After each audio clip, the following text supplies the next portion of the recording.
So you say your role now has changed. What do you do now?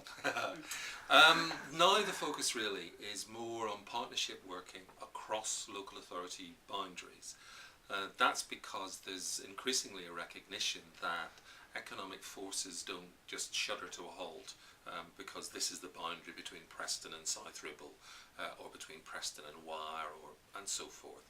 So it's important for us to think about how what happens in Preston relates to what happens in Blackpool or in Manchester, and how we can collectively work with colleagues, particularly in mid-Lancashire, but in Lancashire as a whole, to address some of the economic issues. The flip side of that coin is also that as each local authority comes under greater financial pressure, it's obviously a way of being more efficient in delivering services and addressing deeper-seated issues.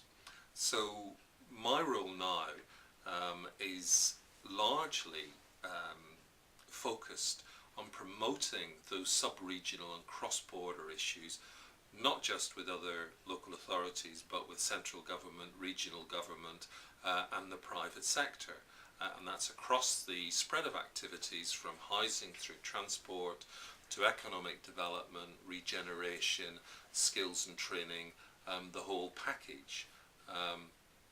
And it's a kind of very creative, dynamic, challenging, all those kind of adjectives that one wants to play in there. In terms of things that are particularly important, or we hope will be particularly important over the next few years, I think the two major things will be, first of all, the resolution of the planning inquiry into the Tithe-Barn Regeneration Scheme. We fully expect that to be resolved in favour of the development, and assuming that that's the case, then work we would expect to start on regenerating a major slice of Preston city centre. We'd expect that to start around 2011.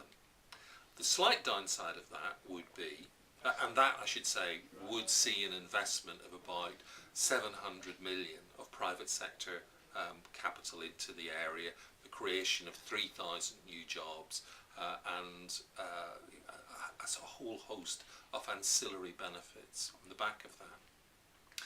The slight downside would be, if we work to that timetable, is that some of the city centre is going to be in uproar in 2012, which is when the next Preston Guild is.